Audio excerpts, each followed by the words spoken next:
Hello दोस्तों। Chapter number 3 जो हमारा चेंज इन पीएसआर चल रहा है, जो कि पार्टनरशिप का चैप्टर नंबर 3 कहते हैं। इसमें हमें आज कॉन्सेप्ट बिल्डिंग क्वेश्चन करना है। कॉन्सेप्ट बिल्डिंग क्वेश्चन मीन्स जो हमने पिछली 2 क्लास के अंदर पढ़ा, रिवैल्यूएशन अकाउंट कैसे बनाते हैं, तो उसके उसमें वो चैप्टर करना है। कॉन्सेप्ट बिल्डिंग क्वेश्चन है, एक क्वेश्चन मैं आपको कराता हूँ जिससे आपका कॉन्सेप्ट बिल्डअप हो जाएगा कि किस तरीके से बनाया जाएगा रिवैल्यूएशन अकाउंट। अच्छा, जब मैंने आपको revaluation account, revaluation of asset and reassessment of liability का कॉन्सेप्ट समझाया था, तो मैंने आपको समझाया था कि यहाँ पर 2 ऑप्शन होते हैं पार्टनर्स के पास। पहला ऑप्शन ये रहता है कि पार्टनर वो रिवाइज्ड वैल्यू को अपने बुक्स अकाउंट में शो करना चाहता है, तब क्या अकाउंटिंग ट्रीटमेंट होगी। और अगर पार्टनर अपने रिवाइज वैल्यू को शो नहीं करना चाहता, तब क्या अकाउंटिंग ट्रीटमेंट होगी। तो दोनों ही केस हमें पढ़ने हैं। पहला केस हमने क्या पढ़ा अभी तक, जो क्या पढ़ा 2 क्लास में, प्रीवियस 2 क्लास में हमने अभी सीखा कि अगर पार्टनर चाहता है रिवाइज्ड वैल्यू को अपने बुक्स अकाउंट में शो करना, तो इसके लिए उसको क्या बनाना पड़ेगा, रिवैल्यूएशन अकाउंट बनाना होगा। और रिवैल्यूएशन अकाउंट बनाने के बाद जो भी चेंज इन एसेट और लायबिलिटी आएगा वो शो करना होगा। ठीक, तो ये हमने सीखा था किस तरीके से रिवैल्यूएशन अकाउंट बनेगा, बहुत डिटेल में। आज हम इसके भी पर क्वेश्चन करेंगे कि रिवैल्यूएशन अकाउंट कैसे बनेगा और क्या इस क्वेश्चन में। और दोस्तों, जब मैंने आपको एक कॉन्सेप्ट सिखाया, मैं आपको दिखाता हूँ हमारा कहाँ पहुंच गए थे हम। अगर आप सामने देखेंगे तो आपने देखा होगा कि हमारे पास ये पूरे पर्टिकुलर चैप्टर थे पार्टनरशिप के चेंज इन पीएसआर टॉपिक के अंदर। तो हमने सारे टॉपिक कवर कर लिए। हमने अपना रिकॉन्स्टिट्यूशन पहला, दूसरा, तीसरा, चौथा ये कर लिया था। Revaluation of asset and reassessment of liability हमारा चल रहा है। और देखो लास्ट में 7 टॉपिक है, prepare a balance sheet end of the reconstitution form. Reconstitution form की क्या बनानी है, बैलेंस शीट बनाकर दिखानी है। अब मैं आपको ये वाला कॉन्सेप्ट सिखा रहा हूँ, मैंने आपको ये कॉन्सेप्ट सिखा रहा हूँ ये वाला। ठीक है, अब जब मैं ये कॉन्सेप्ट सिखा रहा हूँ तो साथ के साथ बैलेंस शीट भी प्रिपेयर कर लेते हैं। तो जब मैं ये वाला कॉन्सेप्ट को सिखा रहा हूँ तो साथ के साथ ये वाला कॉन्सेप्ट भी क्लियर कर लेंगे। मतलब यहाँ पर बैलेंस शीट बनानी होती है, तो एक फुल फ्लैश क्वेश्चन भी मैंने रख दिया है। तो सामने जो क्वेश्चन आपको दिख रहा है ये फुल फ्लैश क्वेश्चन है, पहला वाला। ठीक है, ये देखो, ये है कॉन्सेप्ट बिल्डिंग क्वेश्चन। इससे आपके कॉन्सेप्ट डेवलप होंगे, बस और कुछ नहीं। प्रैक्टिस के लिए और क्वेश्चन करेंगे। ये आपकी बैलेंस शीट आपको गिवन है, ओल्ड बैलेंस शीट रिकॉन्स्टिट्यूशन हो रहा है। तो आपसे क्या कह रहा है नीचे, partner agree that the revise value are to be recorded in the books. Partner क्या कह रहा है, मैं रिवाइज वैल्यू रिकॉर्ड करना चाहता हूं। तो यही तो कॉन्सेप्ट लिखा था कि अगर पार्टनर रिवाइज्ड वैल्यू को रिकॉर्ड करना चाहते हैं तो इसके लिए हमें बनाना पड़ेगा रिवैल्यूएशन अकाउंट। तो you are required to prepare general entry pass करो, ठीक है, रिवैल्यूएशन अकाउंट बनाओ और partners capital account and revised balance sheet बनाओ। तो ये रिवाइज्ड बैलेंस शीट तो वही था, 7वां कॉन्सेप्ट कि भैया आप अपने रिवैल्यूएशन बैलेंस शीट भी बनाओ, रिकॉन्स्टिट्यूशन फॉर्म की बैलेंस शीट बनाकर दिखाओ। तो मैंने कहा ठीक है सर, बना देंगे, कोई प्रॉब्लम नहीं है। तो ये वाला जब मैं कॉन्सेप्ट करा रहा हूं, इस क्वेश्चन के कॉन्सेप्ट करा रहा हूं, तो ये वाला ऑटोमेटिकली हो जाएगा। ठीक है, तो इसको अलग से डिस्कस नहीं होगा। अलग से क्या डिस्कस करना है, यही तो हो रहा है। इस वाले में पार्टनर कैपिटल अकाउंट और बैलेंस शीट बनानी होती है, वो यही सीख लेंगे हम। पार्टनर्स कैपिटल अकाउंट पे हम पहले सीख चुके हैं, पहले चैप्टर के अंदर कैसे बनाते हैं। बैलेंस शीट हमें आती है पहले से, है ना, 11वीं क्लास से सीखते हुए आ रहे हैं। ठीक, चलो तो आओ दोस्तों स्टार्ट करते हैं एक क्वेश्चन से। और ये क्वेश्चन क्या कहता है, सारे कॉन्सेप्ट मैं आपसे डिस्कस कर चुका हूं। इसके बाद हम अपना नया कॉन्सेप्ट सीखेंगे जिसका नाम होगा when revise value are not to be show in the books. अगर रिवाइज वैल्यू बुक्स अगर शो नहीं करना चाहते तो तब क्या अकाउंटिंग ट्रीटमेंट होगी। और यही वाला क्वेश्चन लेंगे और इसी क्वेश्चन के हिसाब से अकाउंटिंग ट्रीटमेंट करेंगे। ठीक है, अब जरा ध्यान सुनना, क्वेश्चन पढ़ते हैं क्या कह रहा है। कहता है Piyush, Puja and Praveen, triple P, Piyush, Puja and Praveen are partner sharing profit and losses in the ratio of 3:2। तो अभी तक पीयूष, पूजा और प्रवीण 3:2 की रेशियो में बांटते थे। नीचे आपको कुछ बैलेंस शीट दे रखी है, बैलेंस शीट दे रखी है, क्रेडिटर हमारे पास है, कुछ बैंक लोन है हमारे पास, आपके पास कैपिटल है, पीयूष के पास कैपिटल इतनी, पूजा की कैपिटल इतनी और प्रवीण की कैपिटल, तीनों मिलाकर कितनी होगी, 10 लाख रुपए हो गई। ठीक है सर, ये हो गया एंड का टोटल, ये हो गया दोस्तों एंड का टोटल। कैश पड़ा है बैंक में, सन्ड्री डेटर है, ये डेटर इधर नहीं इधर आएगा, सन्ड्री डेटर है ये। स्टॉक आपके पास पड़ा है, मशीन आपके पास पड़ी है और बिल्डिंग आपके पास पड़ी है। तो ये आपके पास चीजें पड़ी हुई है। इसके बाद कह रहा है partner decide that with effect from 1 अप्रैल 2015। 1 अप्रैल से पार्टनर ने डिसाइड करा, इसको ईयर को भूल जाओ आप। 1 अप्रैल से पार्टनर ने डिसाइड करा there would be share of profit और losses in the ratio of इतना। तो इसने क्या करा, ये क्या है, चेंज इन पीएसआर। क्यों, पहले इतना था, अब 1 अप्रैल से इतना करने की सोच रहे हैं, तो यही तो हो गया चेंज इन पीएसआर, तो होनी पड़ेगी रिकॉन्स्टिट्यूशन ऑफ फर्म। तो और जब ये सोचा तो हमने कहा चलो भाई हम एसेट और लायबिलिटी को भी क्या कर लेते हैं, रीवैल्यूड एंड रीअसेसमेंट कर लेते हैं। तो स्टॉक की वैल्यू अब जो दिख रही है 2,20,000 है, पहले कितनी थी स्टॉक, पहले था 2,40,000, अब 2,20,000 दिख रही है। Okay, machinery to be depreciate कर दो, मशीन को 10%, इसकी वैल्यू घट गई है। Provision for doubtful debt is to be made on debtor 5%, एक 5% का डेटर पे प्रोविजन ही बनाओ। Okay, building to be appreciate, building appreciate होगी लैंड की वजह से 20%। A liability of 5000 included in a sundry creditor is not likely to be arise, 5000 की लायबिलिटी सन्ड्री क्रेडिटर पर सो रही है, अब वो लायबिलिटी पे नहीं करनी। 5000 की लायबिलिटी सन्ड्री क्रेडिटर में इंक्लूडेड है, 5000 की लायबिलिटी इंक्लूड है सन्ड्री क्रेडिटर पे, अब उस क्रेडिटर को पेमेंट नहीं करनी। ओके, कह रहा है partner agree that the revised value are show in the books account, बस यही पढ़ना है। अगर रिवाइज वैल्यू बुक्स अकाउंट में शो करनी है तो आपको उसके लिए बनाना पड़ेगा रिवैल्यूएशन अकाउंट। आओ सर स्टार्ट करते हैं बेसिक क्वेश्चन। और हाँ, अभी आप सोच रहे होंगे भाई एक कॉन्सेप्ट हो रहा है उसका एक ही क्वेश्चन कर पा रहे, प्रैक्टिस नहीं हो पा रही, आने दो, धीरे धीरे आने दो, आगे सब प्रैक्टिस होगी। ये रिवैल्यूएशन ही रिवैल्यूएशन बनाओगे अब आगे जाकर, आपको ही पता है कि ये तो बहुत ज्यादा बनने वाला है। चलिए सर देखेंगे ध्यान से। सबसे पहले मैं क्वेश्चन नंबर 1 ही है मेरा, कर लेते हैं। क्या बनेगा? Revaluation account.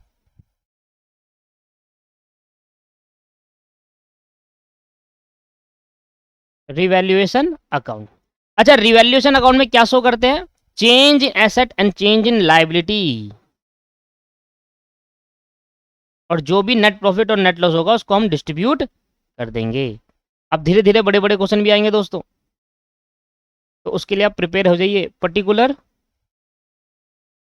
अमाउंट और पर्टिकुलर, अब एक ही फायदा इसमें देखना है, एक कॉन्सेप्ट ही इसमें अप्लाई करते हैं। अगर हमारा फायदा होता है एसेट के बढ़ने से तो क्रेडिट, और अगर लॉस होता है एसेट के घटने से तो डेबिट।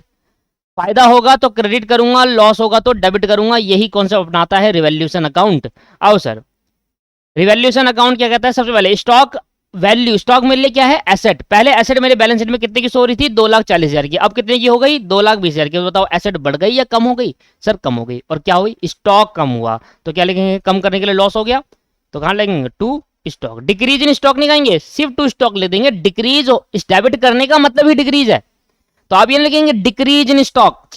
आप सिर्फ स्टॉक लिखेंगे, आपने डेबिट करा तो ऑटोमेटिकली समझ गया अच्छा स्टॉक घट गया इस वजह से डेबिट करा है, वो ऑटोमेटिकली समझ जाएगा। कितने से घट गया भैया? 2,40,000 रुपए का स्टॉक था, अब 2,20,000 का हो गया, तो 20,000 से घट गया, ठीक है, और घट गया तो लॉस। ओके, इसके बाद मशीनरी भी डेप्रिशिएट हो गई 10% से। भाई मशीन कितने की थी? 3,18,000 रुपए की, अब 3,18,000 की मशीन डेप्रिशिएट हो गई, तो मशीन जब डेप्रिशिएशन लगेगा मशीन पे तो मशीन की वैल्यू बढ़ जाएगी या कम हो जाएगी? सर कम हो जाएगी, और लॉस हो जाएगा हमारा।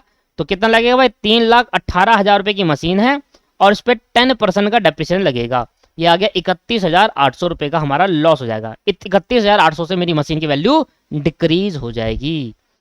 इसके बाद क्या रहा है? एक प्रोविजन बनाओ, doubtful debt is to be made on a debtor 5%।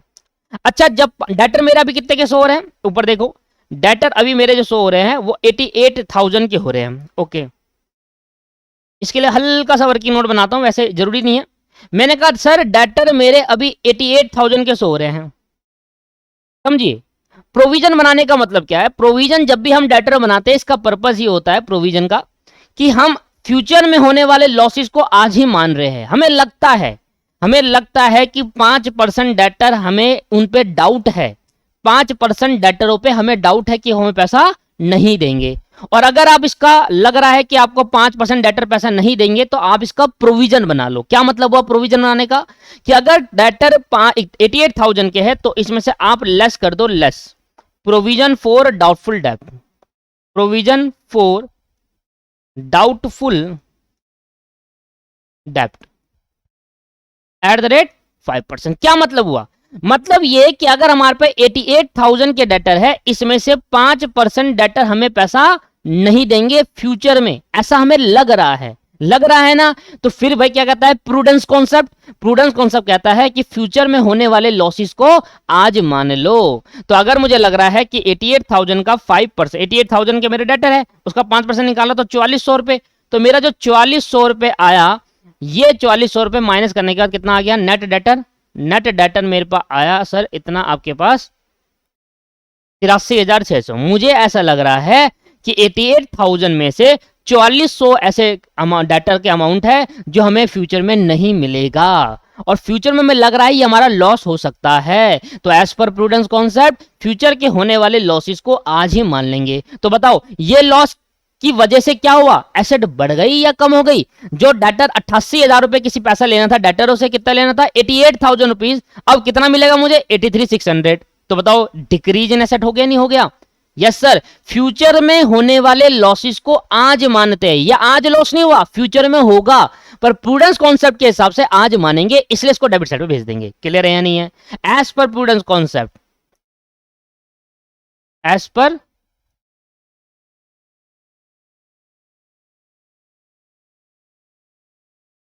पर प्रूडेंस कॉन्सेप्ट के हिसाब से हम इसको कहां भेज देंगे दोस्त, एज पर प्रूडेंस कॉन्सेप्ट के हिसाब से हम इसको लॉस आज ही मान लेंगे। क्या ये आज लॉस हुआ, नहीं, आज तो लग रहा है, फ्यूचर के लॉस है, फ्यूचर में लॉस हो जाएगा, तो फ्यूचर वाले लॉस को आज ही मानना, ऐसा प्रूडेंस कॉन्सेप्ट कहता है। तो भैया क्या होगा, टू लॉस आएंगे तो कहां भेजेंगे, टू प्रोविजन फॉर डाउटफुल डेब्ट, टू प्रोविजन फॉर डाउटफुल डेब्ट। कैसे निकालेंगे, निकाल तो दिया है, अगर आप निकालना चाहते हो अलग से तो निकाल सकते हो। 4400 रुपए, टू प्रोविजन फॉर डाउटफुल डेब्ट कितना आया 4400। इसके बाद और क्या हुआ, इसके बाद एक और चीज हुई थी, बिल्डिंग अप्रिशिएट हुई थी, बिल्डिंग बढ़ गई थी। बिल्डिंग कितने की है 4 लाख की, 4 लाख में 20% बढ़ गई, तो बिल्डिंग का बढ़ना हमारे लिए क्या है दोस्तों, फायदा। क्रेडिट साइड में लिखने का मतलब क्या है, फायदा हो गया। तो भैया 4 लाख का 20%, 1,20,000 आएगा, नहीं 4 दूनी 8 होता है, हाँ 80,000 आ गया। 80,000 रुपए की बिल्डिंग बढ़ गई, और बिल्डिंग बढ़ने से क्या हो गया, बेनिफिट। अच्छा यहां देखना, डिक्रीज इन क्रेडिटर, भाई वो लाइबिलिटी 5,000 रुपए की जो क्रेडिटर, सेंट्री क्रेडिटर के अंदर इंक्लूड है, मतलब भाई सेंट्री क्रेडिटर मेरा कितना क्या रखा है 48,000 का, इस 48,000 में से 5,000 रुपए अब हमें पे नहीं करने। क्या रीजन है पे नहीं करना, वो नहीं बताया, कह रहा है जी नहीं करने, बस नहीं करने। आपको सन्ड्री क्रेडिटर में जो 48,000 रुपए का सन्ड्री क्रेडिटर है, अब उसमें से 5,000 रुपए का amount is not likely to be arise, मतलब लाइबिलिटी अराइज नहीं हुई, वो हमें पे नहीं करने, तो डिक्रीज इन लाइबिलिटी हो गई। डिक्रीज इन लाइबिलिटी मतलब लाइबिलिटी अगर जितनी कम होगी उतना मेरा अच्छा है या बेकार है, सर जितना कम होगा उतना अच्छा है। 5,000 रुपए की लाइबिलिटी कम हुई, और ऐसा कम होने से मेरा हो गया प्रॉफिट, फायदा, और फायदा कहां आएगा, क्रेडिट साइड पर। क्या क्लियर है या नहीं है, ये बन गया आपका रिवैल्यूएशन अकाउंट। अब रिवैल्यूएशन अकाउंट बन गया, अब इसका कर देंगे टोटल। तो मेरा किस साइड पे ज्यादा आ रहा है, देखो ये साइड मेरी ज्यादा है, याली साइड, याली साइड ज्यादा है मेरी, 85,000 आ रहा है इस साइड में, 85,000 मेरा यहां पर आया, 85,000 यहां पर आया, और इस प्रॉफिट को बांट दूंगा to profit transfer to profit transfer to कौन कौन पर्सन है, पीयूष, पूजा और प्रवीण।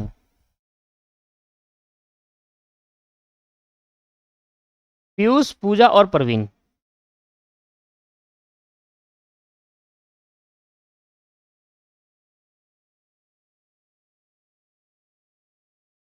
और किस रेशियो में बढ़ जाएगा, पहले प्रॉफिट निकालो। 85,000 का टोटल प्रॉफिट हुआ, जिसमें से लॉस कितना हुआ, एक तो 20,000 का लॉस हुआ स्टॉक कम होने की वजह से, और 31,800 का ये हुआ, और 4,400 का ये हो गया, तो टोटल आया प्रॉफिट मेरे पे 28,800। इतने का प्रॉफिट बना, नेट प्रॉफिट। टोटल प्रॉफिट में से टोटल लॉस माइनस कर दिया, तो नेट प्रॉफिट आ गया। ये नेट प्रॉफिट किसको बांट देंगे, ओल्ड पार्टनर को बांट दिया जाएगा। ओल्ड तो न्यू बाद में देखेंगे, क्योंकि एडमिशन में देखते हैं वो, अभी पार्टनर में बांट दो सारे के सारे।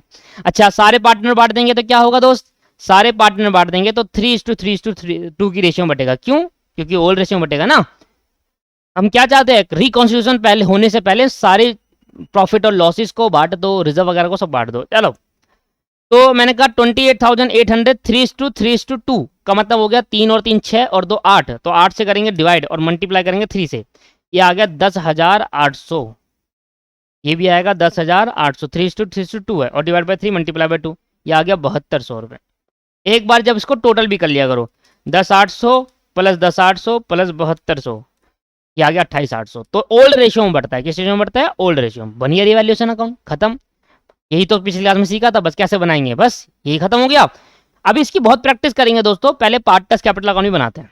अब सर ये मैंने आपको बनाना पहले भी सिखाया, पार्टनर्स कैपिटल अकाउंट, इसमें छोटी सी नई नई बातें भी आएगी। पार्टनर्स कैपिटल अकाउंट कितने पार्टनर है, 3, तो 3 पार्टनर के लिए 3 कॉलम बनाया जाएगा, 1 2 अब ये 3, 1 2 3, ये हो गया पी पी और पी पी पी पी। पहला वाला पी कौन है? पीयूष।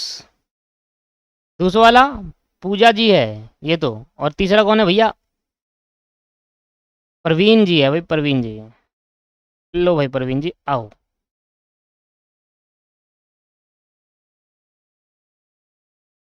ठीक है जी, आओ। सबसे पहले पार्टनर्स कैपिटल अकाउंट बनाने से हमें क्या करना पड़ेगा? हमें जो पार्टनर्स की कैपिटल है उसको डिस्ट्रीब्यूट करना, उसको डालना पड़ेगा। सबसे पहले जब भी मैं पार्टनर कैपिटल अकाउंट स्टार्ट करूंगा तो सबसे पहले क्या करेंगे हम? याद करो, सबसे पहले क्या करते हैं? पार्टनर की कैपिटल कितनी है बिजनेस के अंदर पहले से उसको लिखेंगे क्रेडिट साइड में। क्यों? क्योंकि पार्टनर कैपिटल अकाउंट फर्म के लिए लायबिलिटी होती है दोस्तों। पार्टनर कैपिटल अकाउंट फर्म के लिए क्या होती है? लायबिलिटी। और लायबिलिटी वाले अकाउंट स्टार्टिंग होती है क्रेडिट साइड से, और एसेट वाले अकाउंट स्टार्ट होते हैं डेबिट साइड पे। नेचर है ना, लायबिलिटी का नेचर क्या है? क्रेडिट, क्योंकि वो क्रेडिट साइड से बढ़ता है। और एसेट का नेचर क्या है? डेबिट, को डेबिट साइड से बढ़ता है। तो एसेट अकाउंट स्टार्ट हमेशा डेबिट साइड से होते हैं और लायबिलिटी अकाउंट स्टार्ट हमेशा क्रेडिट साइड से होते हैं। इसका मतलब क्या है? मैं यहाँ पर इस अमाउंट को डालने का मतलब है कि साल के शुरू में मेरे को 4 लाख, 3 लाख और 3 लाख मेरी लायबिलिटी है फर्म के लिए। 4 लाख, 3 लाख और 3 लाख। ये क्या है कि फर्म को 4 लाख रुपए तो देने हैं पीयूष को, 3 लाख रुपए पूजा को देने हैं और 3 लाख रुपए प्रवीण को देने हैं साल के शुरू में। ये बैलेंस शीट पिछले साल की गिवन है हमें। ये बैलेंस शीट हमें किस साल की गिवन है? प्रीवियस ईयर की गिवन है। तो इस साल के शुरू में कितना देना होगा? पिछले 31 मार्च की बैलेंस शीट। और मैं आज 1 अप्रैल में आ गया। मार्च 1 अप्रैल, 31 मार्च पिछले साल हो गया, 1 अप्रैल नया साल हो गया। है 2015 का ही, पर प्रीवियस नया साल हो गया ना, फाइनेंशियल ईयर है। तो मैंने कहा दोस्तों सिंपल सी बात, सबसे पहले आपको क्या करना है?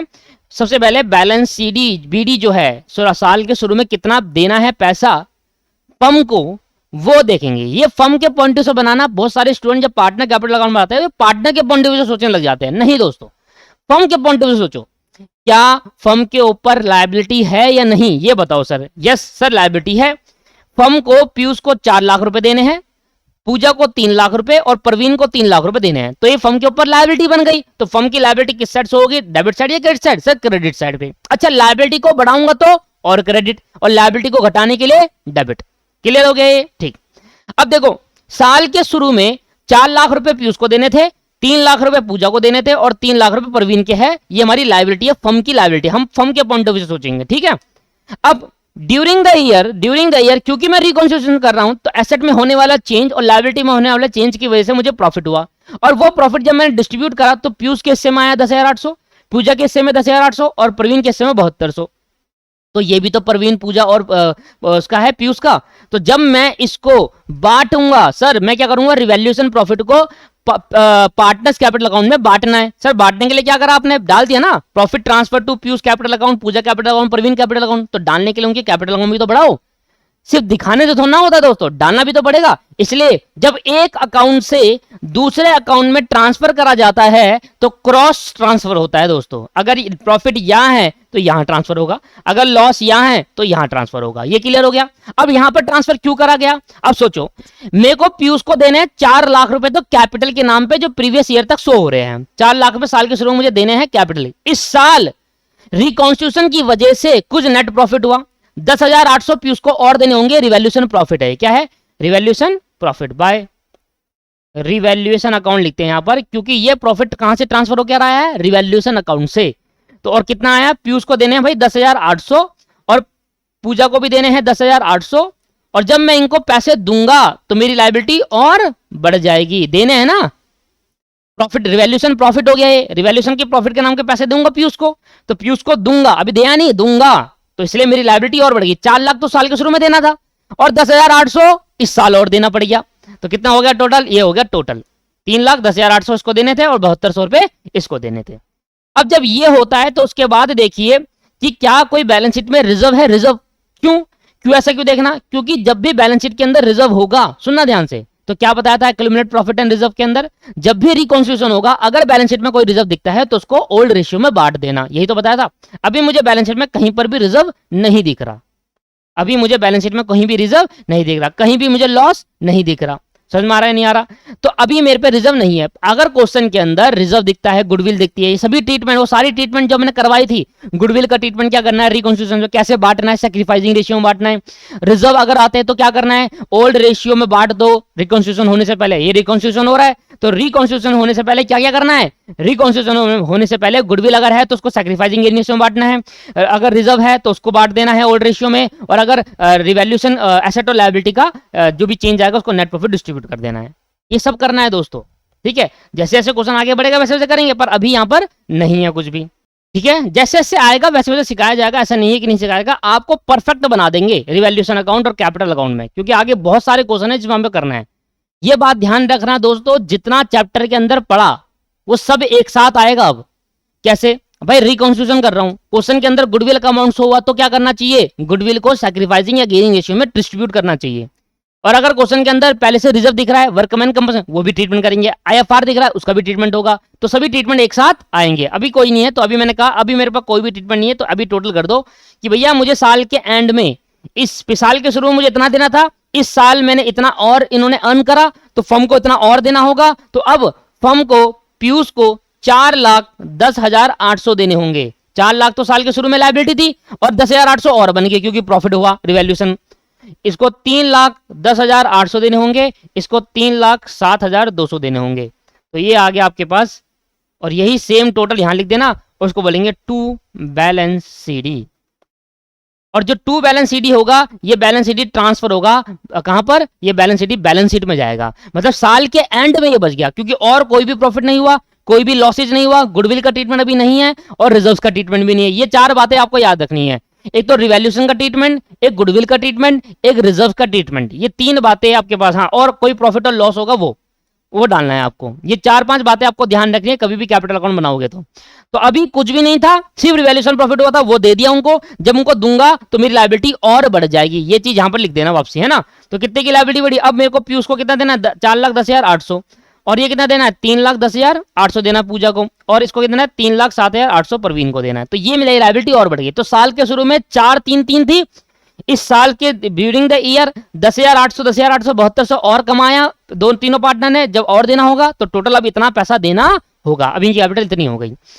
ये हो गया सिंपल क्वेश्चन। तभी तो कौन सा बिल्डिंग क्वेश्चन हमेशा सिंपल होता है, जैसे जैसे आगे बढ़ेंगे वैसे वैसे डिटेल में कौन सा सीखेंगे। आ जाओ भाई, बैलेंस शीट बनाते हैं। बैलेंस शीट एज ऑन 1 अप्रैल, अगर यहीं की डेट लेंगे तो 1 अप्रैल 31 मार्च 2016 होगा। 31 मार्च 2016 अगर ये डेट ले तो क्वेश्चन के हिसाब से डेट ले तो, है ना। बैलेंस शीट कैसे बनाएंगे, सिंपल। पार्टनर कैपिटल अकाउंट में जो आपके पास कैपिटल आई वो आपकी नई लायबिलिटी है, इसको बोलते हैं एडजस्टेड कैपिटल। मतलब कैपिटल सब कुछ एडजस्ट करने के बाद जो आ गया, ठीक है। और ये हमारी क्लोजिंग कैपिटल मानी जाएगी। इसको हम क्या नाम देते हैं, क्लोजिंग कैपिटल बोल सकते हैं आप। तो क्या बोलेंगे, क्लोजिंग कैपिटल, ठीक है। क्लोजिंग कैपिटल होगी क्योंकि साल के एंड में इतना पैसा अभी और देना होगा पार्टनर को। तो हमारे फर्म के ऊपर कितनी लायबिलिटी है, क्लोजिंग कैपिटल की। तो कैसे लिखेंगे सर, सबसे पहले तो कहेंगे क्या भाई कैपिटल हमारे पास कितनी है,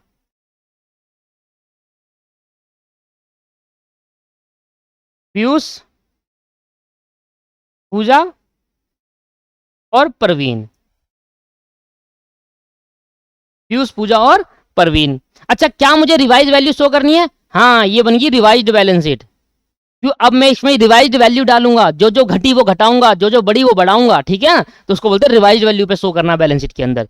अच्छा, पीयूष का कितना है, 4,10,800, 4,10,800, और ये है 3,10,800, और ये है 3,07,200।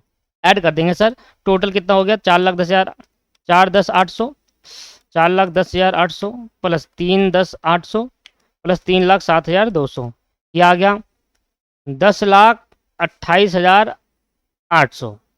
इसके बाद यहां पर क्रेडिटर भी थे, हाँ जी क्रेडिटर थे, बट अब क्रेडिटर कितने बच गए, मैंने कहा भाई 48,000 के क्रेडिटर थे, जिसमें से हमें पता चला 5,000 के क्रेडिटर तो हमें पे करने ही नहीं है। तो 48,000 माइनस 5,000, तो कितना पे करना है। अब लायबिलिटी कितनी है, 43,000 की। और भी था कुछ, हाँ एक और चीज थी, बैंक लोन था 72, इसका तो कोई भी ट्रीटमेंट नहीं हुआ, तो एज इट इज छोड़ दो भाई। ना तो मैंने बैंक लोन को पे करा और ना मुझे कुछ और लिया बैंक लोन, तो 72,000 पे था और एज इट इज रहेगा साल के एंड में भी, कोई भी ट्रीटमेंट नहीं हो ना इसके लिए, 72,000 पे। अब बात कर लेते हैं एसेट्स की। सबसे पहले क्या हुआ, cash at bank as it is रहेगा दोस्तों, क्योंकि इसके अंदर ना तो कुछ आया ना तो कुछ गया। बैंक के अंदर कितना है, 74,000 रुपये। इसके बाद है सन्ड्री डेटर। हाँ, डेटर 88,000 के थे। देखो रिवाइज का मतलब ही ये हुआ कि भाई अब देखो, अगर रिवाइज नहीं करना चाहूंगा तो 48,000 लिखता है यहाँ पर, रिवाइज करना चाहूंगा तो जो वैल्यू कम उसको कम करके दिखाऊंगा। यही फर्क है रिवाइज और अनरिवाइज्ड में, दोनों जो कॉन्सेप्ट है ना वैल्यूएशन में। रिवाइज में क्या होता है कि भाई जैसे जैसे आपकी वैल्यू बढ़ी बढ़ाते चले जाओ। जैसे डेटर मेरा कितना का था, 88,000 का था। अब इसमें से क्या माइनस करा मैंने, प्रोविजन। याद है बचपन में सीखा था, final accounts on sole proprietorship नहीं करते थे, provision of DD at the rate 5% हमने माइनस करा, कितना है 4400 रुपए। और अब कितना हो गया है, तो मैंने क्या लिख रहा हूँ, रिवाइज वैल्यू, जो कम हो रहा है उसको कम कर दे रहा हूँ, इसको कहते हैं रिवाइज्ड वैल्यू। 83,600। इसके बाद सर यहाँ पर क्या आएगा, इसके बाद यहाँ पर आएगा आपके पास और क्या क्या है, स्टॉक 2,40,000 से 2,20 हो गया, तो स्टॉक अब कितना रह गया 2,20। मशीन कितने रहेगी, मशीन भी थी क्या, डेप्रिशिएट हो गई थी 3,18,000 में, 3,18,000 की मशीन थी। इसमें से लेस कर देंगे डेप्रिशिएशन एट द रेट 10%, ये आ गया 31,800 और बाहर डाल देंगे भैया 3,18,000 माइनस 31,800, ये आ गया 2,86,200, 2,86,200। इसके बाद बिल्डिंग आपके पास 4 लाख से बढ़ गई थी, बिल्डिंग 4 लाख की थी, प्लस कर देंगे एप्रिशिएशन एट द रेट 20%, ये हो गया 80,000, अब ये हो गया 4,80,000 रुपये। क्लियर है नहीं है, बस टोटल कर देंगे, आपका आंसर मैच करेगा। और बैलेंस शीट हमेशा मैच करेगी, आपके कॉन्सेप्ट स्ट्रॉन्ग होनी चाहिए। बस तरीका एक तो सही तरीके से करो, कुछ चीज़ें भूलो मत। जैसे जैसे क्वेश्चन की डिफिकल्टी बढ़ती है ना, आप ना चीज़ें भूलने लग जाते हो पीछे की, बस यही होता है, इसलिए बैलेंस शीट मैच नहीं करती। बैलेंस शीट मैच करने की सिर्फ एक ही वजह है, एक ही वजह है, क्या, जो हम पढ़ते हुए आए हैं हम उसको भूलते चले जाते हैं और हम आगे की बात याद रखते हैं जो हमारे है। बस आप पीछे की बात भी याद रखोगे ना, और हर क्वेश्चन में पीछे की और आगे की सभी बातों को इकट्ठा लेके चलोगे, तब आपको आपकी बैलेंस शीट हमेशा मैच करेगी। ऐसा नहीं होता, पर आप हमेशा क्या करते हो कि आगे की चीजें याद हो जाती है, पीछे की भूल जाते हो। बस यही, इसी वजह से कुछ चीजें मिस कर जाते हो, उससे बैलेंस शीट मैच नहीं होती। ये आ गया 11,43,800, 74,000, 83,600, 2,20,000, 2,86,200 और 4,80,000, 11,43,800। समझ में आया, क्लियर है या नहीं है?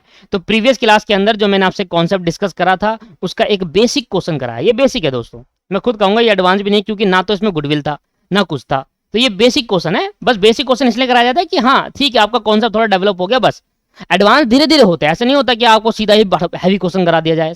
जैसे जैसे आगे बढ़ेंगे देखना कैसे खतरनाक खतरनाक क्वेश्चन आएंगे, आप खुद कहोगे सर ये तो भाई मैं कर ही नहीं रहा इसको। लो जी, तो आज की क्लास में सबसे पहले तो रिवैल्यूएशन का पहला केस खत्म करा, केस नंबर 1, जिसमें कहा था कि अगर पार्टनर चाहता है रिवाइज्ड वैल्यू शो करना तो उसके लिए अकाउंटिंग ट्रीटमेंट कैसे होती है। अब केस नंबर 2 हमारा है, वो चलते हैं।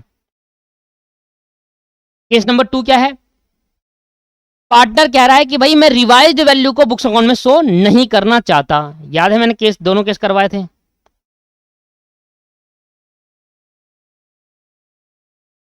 कहाँ क्या भाई वो,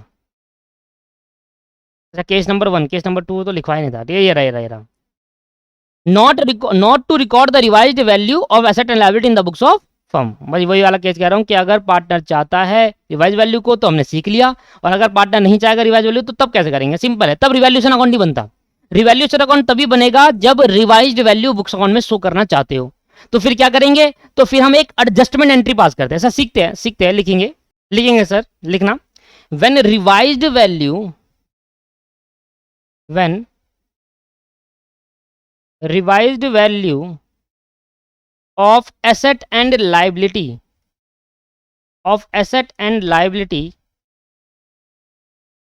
are not to be recorded, जब रिकॉर्ड नहीं करना चाहते तो इस केस के अंदर हम रिवैल्यूएशन अकाउंट नहीं बनाते। विदाउट रिवैल्यूएशन अकाउंट बनाए हम क्या करेंगे सर, प्रॉफिट और लॉस को कैलकुलेट करा जाएंगे जो रिवैल्यूएशन में आया था। कैसे सर, कैसे, इसमें क्या होता है कि दरअसल इसमें ये होगा कि जो हम रिवैल्यूएशन अकाउंट बनाते थे ना, और उस रिवैल्यूएशन अकाउंट बनाने के बाद हमारा जो नो प्रॉफिट निकलता था उस प्रॉफिट को हम कहाँ भेज देते हैं, कैपिटल अकाउंट में। इसमें भी वैसे ही करना है, बट विदाउट रिवैल्यूएशन अकाउंट बना के करना है। क्योंकि अगर आप रिवैल्यूएशन अकाउंट बना रहे हो ना, इसका मतलब है रिवाइज करना चाहते हो। रिवैल्यूएशन अकाउंट बनाने का पर्पस ही यही है। रिवैल्यूएशन अकाउंट बनाओगे तो मान लेना आप रिवाइज करना ही चाहते हो, अपने बुक्स अकाउंट में बैलेंस शीट में रिवाइज वैल्यू शो करना चाहते हो। पर मैं कह रहा हूं भाई नहीं करना चाहता, तो इसके लिए क्या करना पड़ेगा, अगर कोई भी प्रॉफिट या loss revaluation of asset and reassessment of liability में अगर होता है तो उस केस के अंदर हम इसको एडजस्ट करेंगे और इस प्रॉफिट और लॉस को हम क्या करेंगे, एडजस्ट करेंगे पार्टनर कैपिटल अकाउंट से। और वहां भी तो एडजस्ट करते थे, एडजस्ट करने का मतलब क्या है, ट्रांसफर कर देना। भाई कोई भी प्रॉफिट होता था मैं किसको भेज देता था, पार्टनर कैपिटल में, बस अकाउंट में भेजता था। यहां अकाउंट में नहीं भेजेंगे, यहां एक एंट्री पास करके शो कर देंगे, बस लिखना सर, एनी प्रॉफिट, या आप गेन कह सकते हो, और लॉस, एनी प्रॉफिट और loss on revaluation of asset, revaluation of asset and reassessment of liability,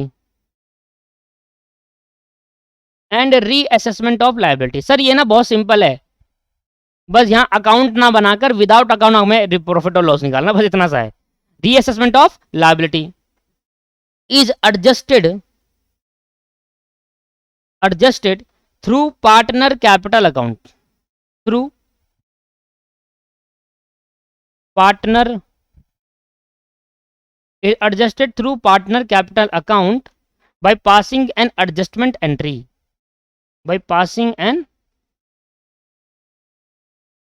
adjustment entry। एक एडजस्टमेंट एंट्री पास करके हम क्या करेंगे, हम वो सारा जो प्रॉफिट हुआ था विदाउट चेंज करे, एसेट की वैल्यू, मशीन की वैल्यू डेप्रिशिएट हो गई थी, बिल्डिंग की वैल्यू बढ़ गई थी, उसका नेट प्रॉफिट निकालो। जैसे निकाला था, कितना आया था, 2,28,800, नहीं 28,800 आया था सिर्फ, है ना। उस 28,800 को एक एडजस्टमेंट एंट्री पास करके प्रॉफिट बांट दो पार्टनर कैपिटल अकाउंट में, बस इतना सा कर देना है। ठीक है, ठीक है। अब इसमें स्टेप लिखेंगे, सर बांटना कैसे, सर कौन सी रेशियो में बांटे, ओल्ड रेशियो में बांटे, न्यू रेशियो में बांटे, सैक्रिफाइसिंग गेनिंग रेशियो में बांटे, तो वो सीखना है। तो स्टेप नंबर 1 करेंगे। सबसे पहले हमारा स्टेप होगा स्टेप नंबर 1। कैसे कैलकुलेट जाएगा, स्टेप नंबर 1 में होगा calculation the net effect of, calculation the net effect of revaluation, calculation the net effect of revaluation. Revaluation का जो नेट इफेक्ट आएगा उसकी कैलकुलेशन करो। सर कैसे करेंगे कैलकुलेशन, भाई सिंपल सी बात है, जिस चीज से प्रॉफिट बढ़ेगा उस चीज को पहले रख दो, जिस चीज से प्रॉफिट घटेगा उस चीज को लास्ट में रख दो। मतलब एक, जैसे सीखा ना अपने बैंक रिकंसिलिएशन स्टेटमेंट में क्या करते थे, ऐड लेस करते थे, ऐसे ऐड लेस करना है। कैसे, ये देखो, increase in asset, increase in asset, asset के बढ़ने की वजह से क्या होगा बताओ, एसेट के बढ़ने की वजह से होगा प्रॉफिट, डाल दो।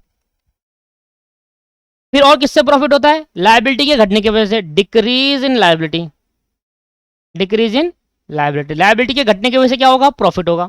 पहले प्रॉफिट वाले आइटम ऐड कर दो, फिर लॉस वाले आइटम प्रॉफिट में से माइनस कर दो, जो आएगा देख लेना। फिर ऐड कर देंगे क्या, ऐड करेंगे अनरिकॉर्डेड एसेट।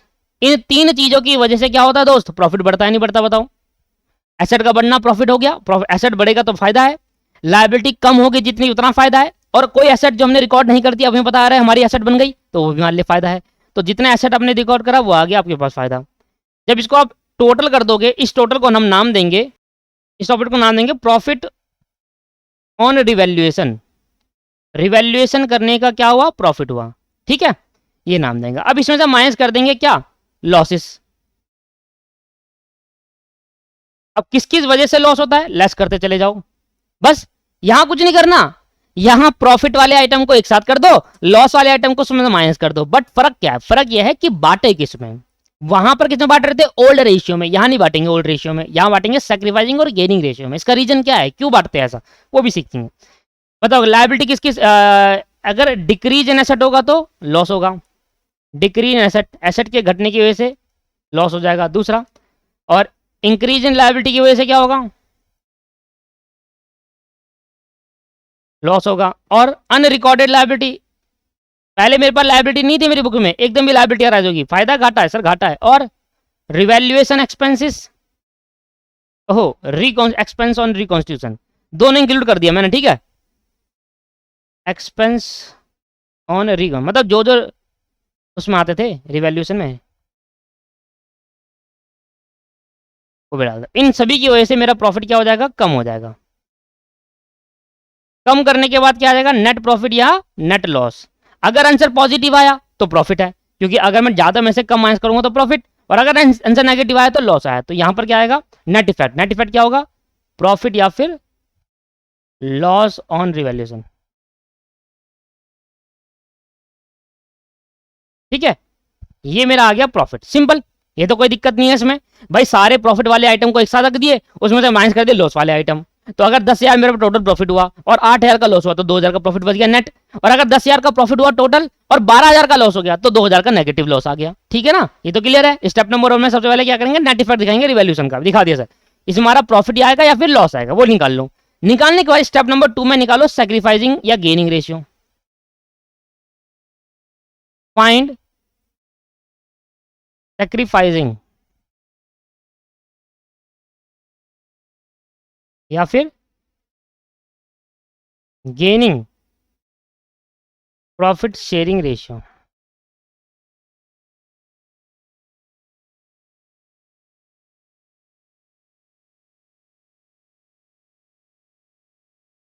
कैसे निकालते हैं जी, ये तो मैंने आपको बता रखा है, सैक्रिफाइसिंग निकालने का formula old minus old ratio minus new ratio. और जब आप ये निकाल लोगे तो उसके बाद आप इस रेशियो को अप्लाई करना किस पे, इस प्रॉफिट वाले पे। तो step number 3, calculating the proportionate amount, calculating of proportionate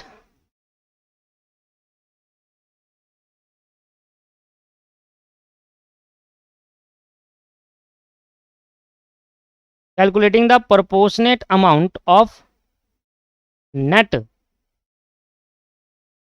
effect of revaluation, net effect of revaluation. तो ये क्या है, अरे इस रेशियो को जो निकलेगी गेनिंग या सैक्रिफाइसिंग रेशियो को बांट दो और गेनिंग पार्टनर के लिए निकालो। कैसे,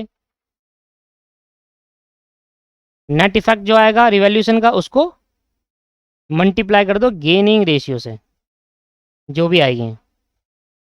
और for sacrificing partner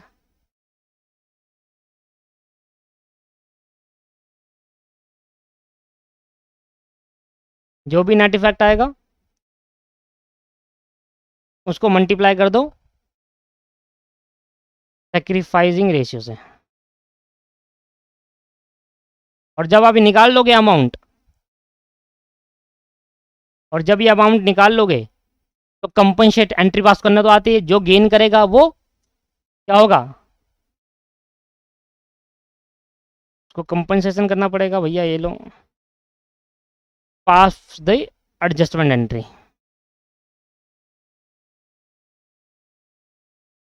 pass the adjustment entry, एक एंट्री पास करके दिखाओ एडजस्टमेंट एंट्री। ठीक है, एडजस्टमेंट एंट्री पास करेंगे, पर ये दो पे डिपेंड करता है, in case of loss, in case of profit.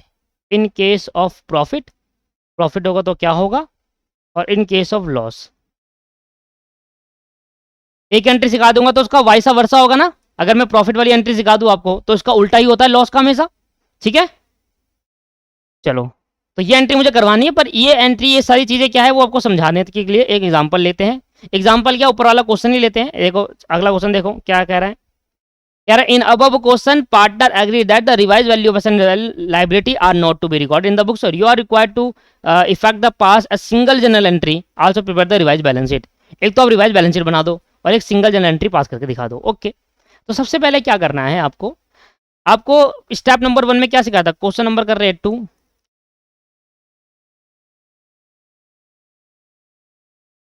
Data as per above question, data as per above question.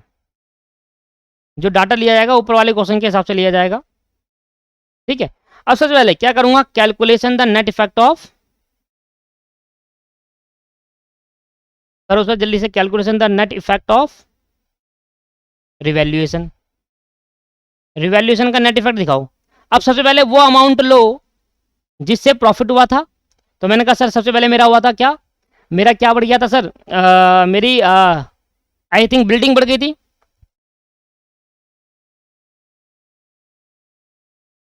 कितने से बढ़ गई थी, 2,40,000 की बिल्डिंग थी। नहीं नहीं नहीं, 4 लाख की बिल्डिंग थी और 20% बढ़ गई थी।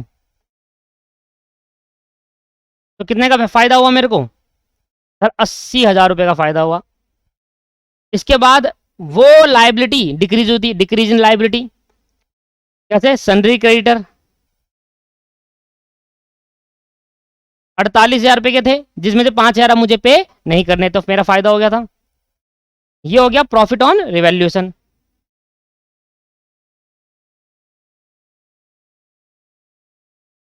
कितना जी, 85,000। अब इसमें से क्या माइनस करूंगा, सारे लॉसेस। कौन कौन सा हुआ था, एक तो मशीन पे लग गया था डेप्रीशिएशन,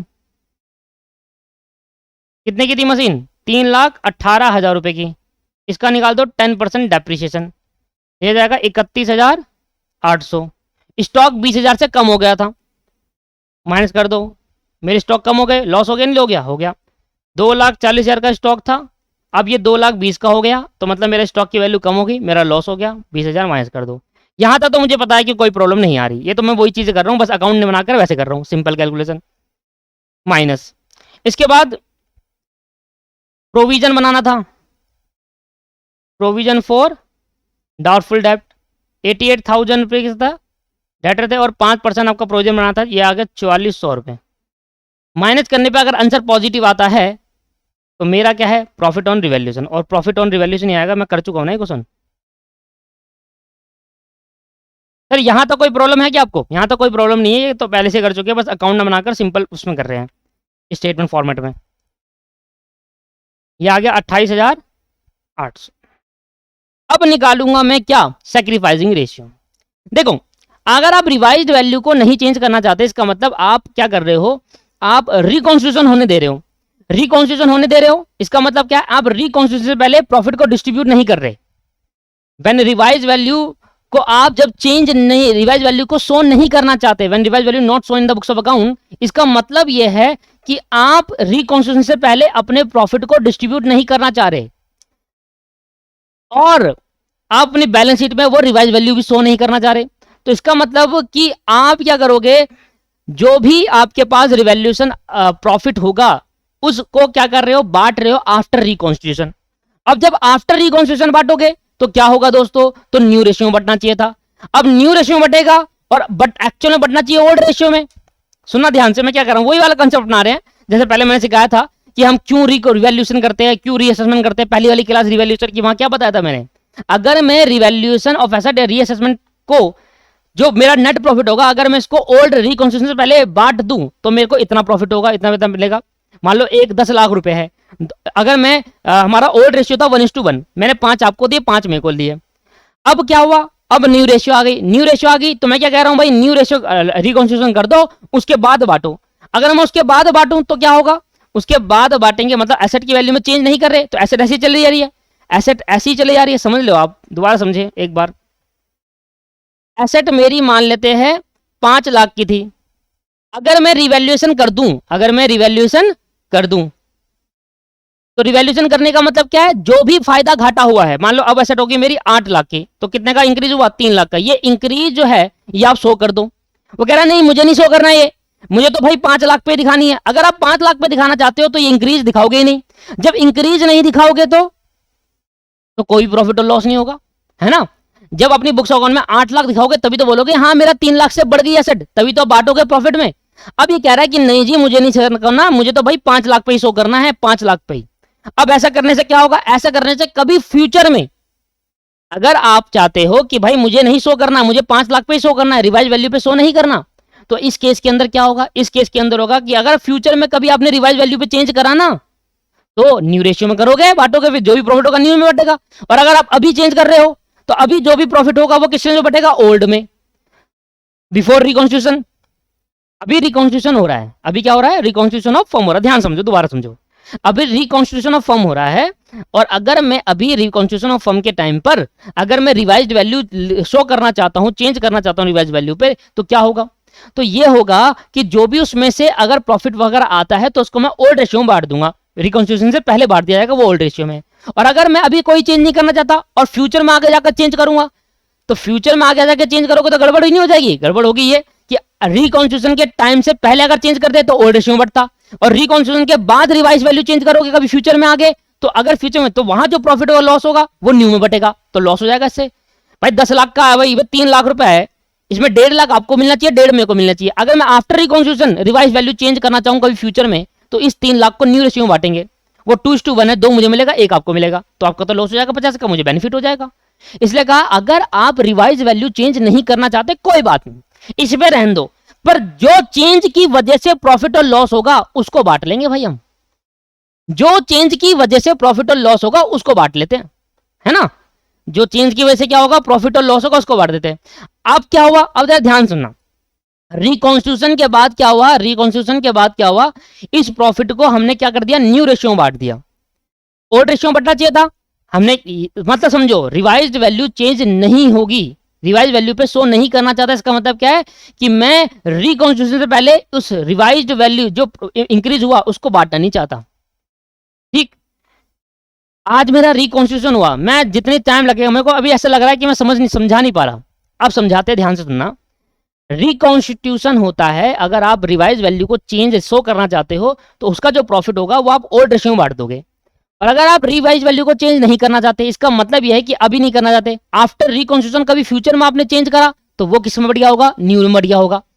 अब जो प्रॉफिट एक 1.5 मिलना था, 3 लाख का प्रॉफिट हुआ, उसमें से 1.5 आपको मिलना था, 1.5 मुझे मिलना था, अगर आप रिवाइज वैल्यू को शो करते तो ये वाला प्रॉफिट 3 लाख का मैं ओल्ड रेशियो में बांट देता, जैसा भी सीखा हमने कि भाई कोई भी अगर रिवैल्यूएशन ऑफ एसेट का प्रॉफिट होता है या रीअसेसमेंट का नेट प्रॉफिट होता है उसको ओल्ड रेशियो में बांटना है, कब, जब रिवाइज वैल्यू पे शो करोगे। अगर ये चीज आप रिवाइज वैल्यू पे शो करते तो ये 3 लाख का प्रॉफिट ओल्ड रेशियो में बढ़ता, ओल्ड रेशियो में बढ़ता तो 1.5 आपको मिलता, 1.5 मुझे मिलता, इक्वल रेशियो है ओल्ड। अब न्यू रेशियो होगी 2:1, और ऐसा होने से क्या हुआ, अब मैं रिवाइज वैल्यू को चेंज नहीं करना चाहता, तो चेंज नहीं करना चाहता तो हमने कोई एंट्री पास ही नहीं करी, ना रिवैल्यूएशन अकाउंट बनाया ना कुछ बनाया, ऐसी छोड़ दी।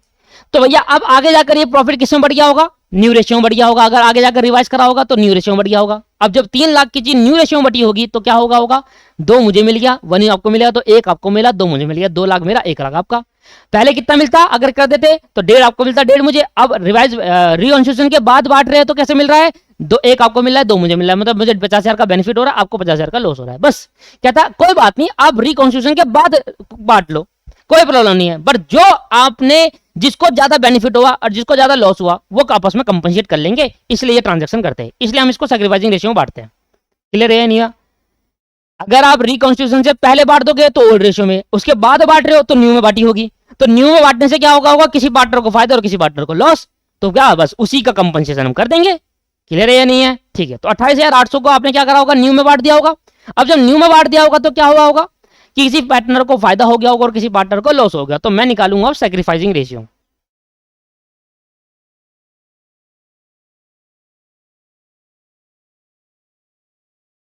Old ratio minus new ratio, और मेरे पे क्या है, एक तो भैया मेरे पे पीयूष भाई है, फिर पूजा दीदी है, और एक परवीन भाई है। भैया भाई पीयूष की मेरी ओल्ड रेशियो क्या थी, ऊपर दे रखा है ना, न्यू रेशियो तो आपका है 432 और ओल्ड रेशियो आपके पास क्या है 332, तो 332 का मतलब क्या होगा 3 3 6 और 2 3/8, ओल्ड रेशियो 3/8 और 2/8, माइनस माइनस माइनस, और न्यू रेशियो आपके पास है 432, 4 3 2 3 तो 5 और 9, 4/9, 4 3/9 और 2/9। सॉल्व कर लो सर इसको, ये आ गया सैक्रिफाइसिंग। कुछ नहीं करेंगे, मल्टीप्लाई करो इसको, 29 27 हो गया, 8 चौक 32 हो गया, ये आपको माइनस में आ गया, -5/72। इसको कर ले सोल्व, 9 8 72, 9 3 27, 8 3 24, 27 माइनस 24, ये आ गया 3 3/72। इसको कर लेते हैं, 72, 9 टू 18, 8 दूनी 16, ये आ गया 2/72। अच्छा ये पॉजिटिव है, ऊपर वाला पॉजिटिव। तो भाई जब आपने वो जिसमें रिवैल्यूएशन ऑफ प्रॉफिट और रीअसेसमेंट के टाइम पे जो प्रॉफिट आया होगा, ये वाला प्रॉफिट आपने जब नया रेशियो में बांट दिया होगा, तो नए रेशियो में बांटने से क्या हुआ होगा कि पीयूष को तो कर गया होगा गेन। आपने ये न्यू रेशियो में बांट दिया, मतलब अभी आपने रिवाइज वैल्यू को शो नहीं करा। इसका मतलब अगर फ्यूचर में आपने रिवाइज में शो करा होगा तो जो प्रॉफिट होगा आपने उस टाइम न्यू चलेगी तो न्यू में बांटा होगा, है ना। जैसे कि एक बार लास्ट बात समझाना चाहता हूं। यहां रिकॉन्स्टिट्यूशन हुआ, यहां रेशियो चलेगी 4:3:2 और यहां रेशियो 3:3:2। अगर आप रिवाइज वैल्यू करते हो, रिवाइज में शो करना चाहते हो, तो उसमें क्या होगा, उसमें जो भी रिवैल्यूएशन प्रॉफिट होगा इस टाइम पे इसको इस रेशियो में बांट देंगे। और अगर आप रिवाइज में शो नहीं करना चाहते तो फिर आगे जाकर कभी फ्यूचर में रिवाइज करोगे तो उसमें जो प्रॉफिट होगा वो इसमें बट गई होगी। तो वैसे जो प्रॉफिट इसमें बट गया है वो इसमें बढ़ना चाहिए था। अब जो किसी पार्टनर को फायदा लॉस हुआ होगा तो कैसे पता चलेगा, ऐसे पता चलेगा कि भाई जब भी आपने वो प्रॉफिट बांटा होगा न्यू रेशियो में तो पीयूष को क्या होगा गेन हो गया होगा और इन दोनों को क्या कर गया होगा, सेक्रीफाइस कर गया होगा। क्योंकि अगर मैं इस रेशियो से निकाल रहा हूं, इस फॉर्मूले से निकाल रहा हूं, तो जो पॉजिटिव आएगा वो सेक्रीफाइस है और जो नेगेटिव आएगा वो लॉस है। ये मैंने आपको सिखाया था। तो पूजा और प्रवीण को क्या हुआ, लॉस हुआ और पीयूष को कितना हो गया, गेन हो गया। ठीक, बस तो भाई निकालो कितने का पीयूष को गेन हुआ, पीयूष को गेन हुआ कितने का, 5/72 का। बताओ सर, तीसरे पार्ट में करेंगे। भाई मेरा जो रिवैल्यूएशन प्रॉफिट है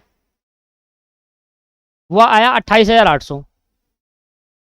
इस 28,800 को क्या करा, मैंने न्यू रेशियो में बांट दिया। अब मैं एक चाहता हूं कि अगर मैं इसको न्यू रेशियो में मैंने बांट दिया तो किसी को गेन हो गया होगा, किसी को लॉस हो गया होगा। क्यों, जबकि ये प्रॉफिट 28,800 ओल्ड में बटना चाहिए था। और क्योंकि आप रिवाइज वैल्यू चेंज नहीं कर रहे इसलिए आपने फ्यूचर में करी होगी, तो फ्यूचर में आपने न्यू में बांट दिया होगा और न्यू में बांटने से किसी पार्टनर को गेन और किसी पार्टनर को लॉस हो गया। वो कितने किसको गेन हुआ वो मैंने निकाला, इसको भाई पीयूष को गेन हो गया और पूजा और प्रवीण को लॉस हो गया। तो कितने रुपए का गेन हुआ वो निकाल रहा हूं। 28,800 में कितने रुपए का गेन हुआ पीयूष को, समझ में आया। पहले आप निकालो गेन किसको हुआ, मैंने कहा पीयूष को हुआ है। और कितना गेन हुआ, मैंने कहा 28,800 में 5/72 का गेन हो गया। और ये आपके पास होगा गेनिंग पार्टनर, इसको हुआ गेन और ये होगा सैक्रिफाइसिंग। इसको पूजा कितना जी 28,800 का हुआ और उसको कितने सैक्रिफाइस कराए थे, 3/72 के साथ सैक्रिफाइस करा। और ऐसी प्रवीण ने भी सैक्रिफाइस करा, पॉजिटिव में आया था 28,800 में से 2/72। ऑब्वियस सी बात है 3 और 2 तभी तो एक को फायदा होगा। जब 30 हिस्सा ये छोड़ रहा है, दूसरा हिस्सा ये छोड़ रहा है, तभी तो 5 हिस्सा कमाएगा वो। बताना सर कितना हो गया, 28,800 को तो पहले 72 से डिवाइड करा, ये आ गया 400, 400 मल्टीप्लाई बाय 5, ये आ गया 2,000। तो 2,000 का बेनिफिट हुआ। हमने क्या करा, हमने जो 28,800 था उसको न्यू रेशियो में बांटने से ये हुआ कि 2,000 रुपए ज्यादा मिल गए पीयूष को और 1,200 रुपए इसने अपना लॉस छोड़ा और 800 रुपए इसने छोड़ दिया। ठीक है, 800 रुपए। तो ये क्या हो गया, सैक्रिफाइस करा इन्होंने, 1,200 रुपए पीयूष ने सैक्रिफाइस करा, प्रवीण ने 800 रुपए। और अगर मैं इसको ओल्ड रेशियो में बांटता, ओल्ड रेशियो में बांटता उस 28,800 को, तो कोई किसी को फायदा घाटा नहीं होता। न्यू में बांटने से क्या हुआ, पीयूष को 2,000 का बेनिफिट हो गया और पूजा और इसने 1,200 और 800 का क्या करा, लॉस करा। बस इतना सा एंट्री पास कर दो। अब क्या हुआ, जिसका सैक्रिफाइस हुआ उसको मिल जाएगा और जिसने गेन करा उसको वो मिल जाएगा। तो एंट्री क्या होगी, एंट्री होगी भैया पीयूष को फायदा हुआ था 2,000, वो कंपनसेट करेगा, किसको देगा, वो पूजा और प्रवीण को देगा। जब पूजा और प्रवीण को देगा तो क्या होगा, पूजा और प्रवीण की कैपिटल बढ़ जाएगी। ठीक है, इन केस कैपिटल बढ़ जाएगी। तो क्या कहूंगा भाई, पूजा की कैपिटल बढ़ा दो, पूजा कैपिटल अकाउंट। और यार हमें नेट इफेक्ट खत्म करना है ना। एडजस्टमेंट का मतलब ही क्या होता है, न्यू रेशियो में बांटने से क्या इफेक्ट आया, प्रवीण को 800 रुपए का लॉस हुआ, पूजा को 1,200 का लॉस हुआ और कौन था पहला वाला, पीयूष को 2,000 का फायदा हो गया। तो न्यू रेशियो में बांटने की वजह से 2,000 का फायदा पीयूष को हो गया। पीयूष क्या करेगा, कंपनसेट कर देगा, जो फायदा उसको कंपनसेट कर देगा और हो जाएगी एडजस्टमेंट। यही तो होती है एडजस्टमेंट। एडजस्टमेंट का मतलब क्या है, आपने ओल्ड रेशियो में बांटना चाहिए था, रिवाइज ना करने की वजह से वो न्यू में बट गया, बटने की वजह से किसी पार्टनर को बेनिफिट और किसी पार्टनर को लॉस हुआ। तो बस जिसको बेनिफिट हो वो कंपनसेट कर देगा लॉस वाले पार्टनर को। इसी को कहते हैं एडजस्टमेंट एंट्री। क्लियर है या नहीं है, क्लियर है। तो पूजा को 1,200 का लॉस हुआ, अब देगा 1,200 रुपए कौन, पीयूष, और 800 रुपए दे देगा प्रवीण को और उसकी कैपिटल से कम कर देंगे। पीयूष की कैपिटल में 2000 ज्यादा चले गए थे, है ना। अब पीयूष की कैपिटल में से 2000 रुपए निकाल कर और किसको बांट देंगे, पूजा और प्रवीण को, उनकी कैपिटल बढ़ा देंगे। तो वही हिसाब हो जाएगा, अगर मैं ओड में बांटता तो वही हिसाब किताब बन जाता। क्लियर है या नहीं है?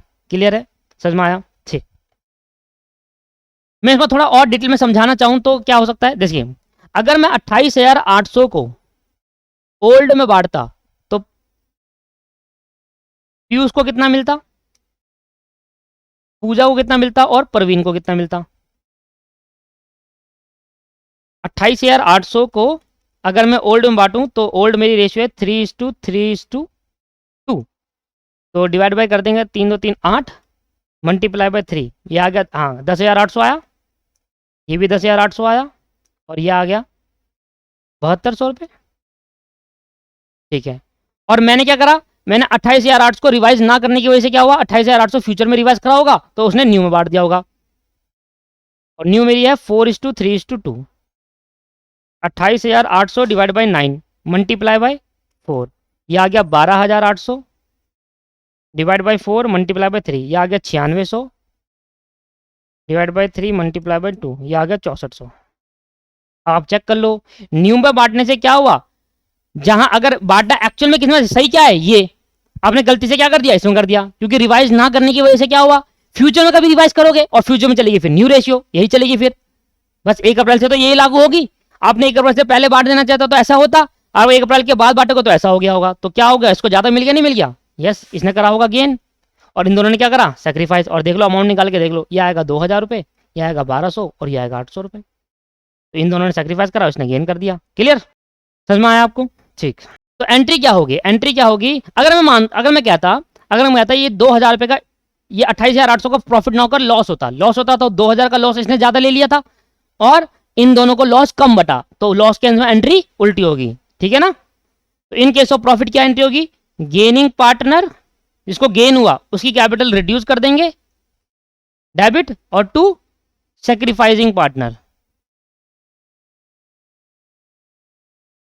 ये एंट्री होगी। और इन केस ऑफ लॉस, अगर लॉस होता तो जो गेन हुआ उसको ज्यादा लॉस चले गया, जबकि कम जाना चाहिए था, और जो सैक्रिफाइस कर रहे हैं उनको कम लॉस गया, तो अब जो जिनको कम लॉस गया उनसे काट लो और जिसको ज्यादा लॉस बियर कर लिया जिसने, उससे उसको दे दो, तो भैया उल्टी एंट्री हो जाएगी। गेनिंग पार्टनर का मतलब है इसको ज्यादा लॉस चले गया लॉस के केस में, और सैक्रिफाइसिंग का मतलब इनको कम लॉस गया, तो सैक्रिफाइसिंग वालों से ले लेंगे, अब इनको कम लॉस गया था, सैक्रिफाइसिंग पार्टनर से ले लेंगे क्योंकि लॉस कम गया, इनको ज्यादा जाना चाहिए था, इनको और देंगे तो इनकी कैपिटल कम हो जाएगी, और जिस पार्टनर का गेनिंग पार्टनर था उनको लॉस ज्यादा, उसको लॉस ज्यादा बढ़ गया था, तो उससे आप ले लेंगे, लेने का मतलब उसका लॉस वापसी लेंगे या उसको और दे देंगे पैसा जिससे लॉस कम हो जाए, इसलिए अपोजिट एंट्री पास होती है, गेनिंग पार्टनर। क्लियर है या नहीं है? क्लियर, ठीक है सर, समझ में आया? चलो एक क्वेश्चन और करके देखते हैं। अगली क्लास में नया कॉन्सेप्ट सीखेंगे, नहीं इस क्लास में ये कॉन्सेप्ट खत्म हो गया, ठीक है ना, ये वाला कॉन्सेप्ट क्लियर हो गया इस क्लास में, ठीक है। अब मैं आपको एक सिंपल क्वेश्चन दे रहा हूं, देखो ABC 3 पार्टनर है, A:B:C 3 पार्टनर है, और इनका A:B:C ये होगी ओल्ड रेशियो, ये होगी न्यू रेशियो। मैं सिंपल बेसिक क्वेश्चन दे रहा हूं, आपको ये घर से करके लाना है, आंसर बता दूंगा, ठीक है। ओल्ड रेशियो है 5:3:2 और 3:2:5, न्यू रेशियो है, नहीं न्यू रेशियो 2:3:5, तो ओल्ड रेशियो है 5:3:2 और न्यू रेशियो 2:3:5।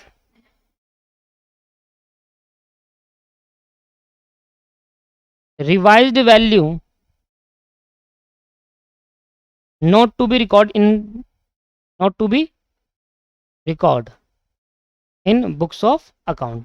ये कह रहा भाई मैं रिवाइज वैल्यू रिकॉर्ड नहीं करना चाहता, तो नहीं करना चाहता तो क्या करा होगा इसने जो प्रॉफिट आया होगा रिवैल्यूएशन का उसको न्यू में बांट दिया होगा। न्यू में बांटने से क्या होगा किसी पार्टनर को फायदा और किसी पार्टनर को लॉस होगा, तो हम सैक्रिफाइसिंग गेन निकालेंगे और एक एडजस्टमेंट कर देंगे, जिसको फायदा उससे खींच लेंगे और जिसको लॉस हुआ तो उसको दे देंगे। क्लियर है या नहीं है? सिंपल सा है, ठीक है, हो जाएगा। रिवैल्यूएशन कंप्लीट हो गया मेरी तरफ से, बस कुछ नहीं होगा। आने वाले केस के अंदर एडमिशन जब कराऊंगा, रिटायरमेंट जब कराऊंगा, तो वहां पर क्या होगा, बस न्यू और ओल्ड रेशियो जो चेंज होगी उसमें एक पार्टनर और ऐड हो जाएगा। जैसे एडमिशन के केस में क्या होगा, ABC 3 पार्टनर थे, उनकी रेशियो थी, और ABCD आ जाएगा यहाँ पर, उनकी रेशियो और बढ़ जाएगी। बस उस हिसाब से सिखाना है मुझे, बस कौन सा कुछ नहीं करना, सब कुछ कौन सा वही है, बस करना है क्या है, पार्टनर जब एडमिट हो जाएगा उस केस के अंदर कैलकुलेशन कैसे करते हैं, बस इतनी सी बातें बतानी होगी। मतलब ये जो सारी चीजें हैं वो दोबारा नहीं समझानी पड़ेगी। रिवैल्यूएशन कैसे बनता है, रिवाइज्ड वैल्यू अगर चेंज करते हैं तो क्या होता है, उसका मतलब क्या होता है, रिवाइज वैल्यू चेंज नहीं करते तो इसका मतलब क्या होता है, ये नहीं बताना पड़ेगा। सीधा क्वेश्चन से लेकर कराने लग जाऊंगा ना, तब भी क्लियर हो जाएगा अगर आपने ये ढंग से देखा होगा तो। आओ सर, यहां मैं लिख रहा हूं कुछ एसेट की बुक वैल्यू, और यहां मैं लिख रहा हूं कुछ एसेट की रिवाइज्ड वैल्यू। अब ये क्या होगी, रिवाइज्ड वैल्यू। छोटा सा सिंपल सा क्वेश्चन दे रहा हूं। सबसे पहले क्या क्या आपके पास, लैंड एंड बिल्डिंग है, प्लांट एंड मशीनरी है। घर से करके लाना है, होमवर्क में है। कर लोगे तो नीचे कमेंट कर देना आंसर को, इसी बड़ी वीडियो पर कमेंट कर देना प्लांट एंड मशीनरी। और क्रेडिटर है आपके पास, और आउटस्टैंडिंग एक्सपेंस, वो एक्सपेंस जो पे करना था पर हमने पे नहीं किया। बेसिक क्लास देख लोगे ना मेरी, सारे दूर हो जाएंगे सारे सब। क्या है, क्या होता है इनका मतलब, एक एक टिप्स पर रटवा याद करवा रखे, रटवा नहीं रखे, याद करवा रखे। चलो इनकी वैल्यू लिखते हैं सर। ये है 5 लाख रुपए की लैंड एंड बिल्डिंग है, और इसकी रिवाइज वैल्यू अब ये बढ़कर होगी 5,50,000 रुपये। प्लांटर मशीनरी 2.5 लाख रुपए की थी, अब ये घटकर होगी 2,40,000 रुपये। कंट्री क्रेडिटर 60,000 रुपये के थे, 5,000 आप पे नहीं करने, तो आप 55,000 ही पे करने हैं। ओहो, उस वाली क्वेश्चन की बैलेंस शीट बनानी थी, अभी बता देते हैं। आउटस्टैंडिंग एक्सपेंस 60,000 रुपये है, और अब ये हो गए 75,000 रुपये और पे करने हो गए। तो कह रहा है pass adjustment entry and prepare revise prepare balance sheet. Pass adjustment entry and prepare balance sheet. Adjustment entry सिखा दी, अब बैलेंस शीट कैसे प्रिपेयर करते हैं, क्या कुछ चेंज आता है, थोड़ा सा चेंज आएगा। देखो इसकी बैलेंस शीट प्रिपेयर करता हूं यहां पर।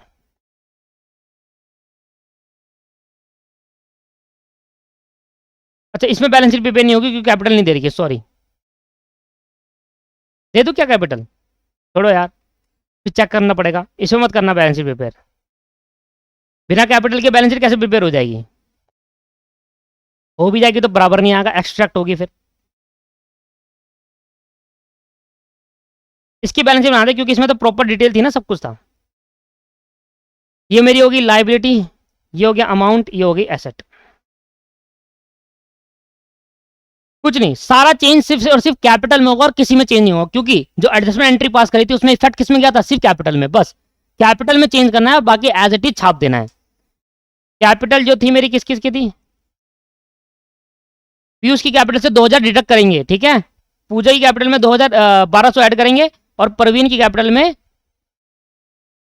800 रुपए ऐड करेंगे, यहां आ जाएगा। बाकी एज इट इज सारी एसेट एज इट इज लिख देनी है। मतलब ये एसेट थी cash at bank, sundry debtor, bank debtor, stock machinery building. भाई रिवाइज नहीं कर रहा ना value, stock machine building as it is रहेगी। मैं कह रहा हूं मैं रिवाइज वैल्यू नहीं चेंज कर रहा, तो जो वैल्यू पहले थी वैसे ही छोड़ दो। तो कितना आ गया, 11,20,000 ही आया होगा। और एसेट लायबिलिटी भी कितनी आनी चाहिए, 11,20 आएगी। पर सर इसमें चेंज करने से क्या बराबर आ जाएगा, बिल्कुल 100% बराबर आएगा सर, देखना भी। क्रेडिटर एज इट इज कितने थे पता नहीं, बैंक लोन था। क्रेडिटर कितने थे जी, 48,000, बैंक लोन कितना था 72,000। ये 48,000 और ये है 72,000, एज इट इज छोड़ देंगे। ये पूरा वो ऐसे लिख देना अमाउंट जैसे था, बस अब देखना इसमें चेंज। पीयूष की कैपिटल कितनी थी सर, 4 लाख की थी, इसमें से 2,000 काट लेंगे क्योंकि पीयूष के पास गेन हुआ था। 2,000 काटेंगे तो 3,98,000 मिलेगा। पूजा की कैपिटल कितनी थी सर, 3 लाख, इसको 1,200 रुपए देंगे क्योंकि इसके सैक्रिफाइस करा था, तो 3,01,200। और परवीन की कैपिटल कितनी थी, 3 लाख, तो इसको 800 रुपए देंगे, तो 3,08,000। अब आप चेक कर लो, 3,98,000, 3,01,200 और 3,08,000, यह आ गया सर 10 लाख रुपए। कितना आया, 10 लाख। और यहां पर कितना आया था, 10 लाख। क्यों आया सर ऐसा, इसलिए आया क्योंकि मैंने इस पार्टनर के कैपिटल में से 2,000 कम करे और इन दोनों को मिलाकर 2,000 जोड़ दिए। तो देखा जाए तो नेट इफेक्ट तो वही हो गया। वहां फर्क ये आया कि एक की कैपिटल कम होगी और एक की बढ़ गई, पर जब मैं तीनों को ऐड करूंगा तो तीनों को ऐड करने में मेरा अमाउंट तो वही आएगा, क्योंकि किसी के कैपिटल से डिडक्ट कर ली और किसी में डाल दी। तो ऐसा करने से फर्म की लायबिलिटी थोड़ा कम करी, फर्म की तो वही रही, है ना भाई। किसी पार्टनर को 4 लाख रुपए देना तो सरकार नहीं, तेरे को 4 नहीं, तेरे को 398 देंगे, अब 2000 काट लेंगे, और ये 2000 काटने से मेरी लायबिलिटी कम हो गई? नहीं, ये 2000 रुपए किसी और के बढ़ गए, तो फर्म की लायबिलिटी तो 10 ही रही। हाँ, ये हो गया किसी पार्टनर को कम देने रहे, किसी पार्टनर को ज्यादा, ये हुआ इससे बस चेंज इतना सा। फर्म की लायबिलिटी तो उतनी ही रही, 2000 रुपए पीयूष से काटे तो 2000 रुपए देने पड़ गए पूजा और प्रवीण को, तो फर्म की लायबिलिटी 10 ही रही। ठीक है जी, इतना से चेंज आएगा। अगर रिवाइज नहीं करना चाहते तो सब कुछ वैसे ही कैपिटल में चेंज आएगा जो एडजस्टमेंट टाइप कैपिटल आपने करी है। ये क्वेश्चन करके लाओगे होमवर्क में, ये क्वेश्चन करके लाएंगे और अमाउंट नीचे लिख देंगे। मैं नीचे कमेंट में हाईलाइट कर दूंगा कि भाई इसका आंसर ये है, अभी नहीं करूंगा, जब मुझे कमेंट आएंगे कि हाँ सर इसका आंसर ये है, अभी कर लो और कमेंट कर देना, और मैं हाईलाइट कर दूंगा कि भाई ये पर्टिकुलर आंसर है, एंट्री में ये आएगा। ठीक है, आज के लिए इतना ही करते हैं, नेक्स्ट क्लास में मिलते हैं। ठीक है, देखते हैं। Thank you very much.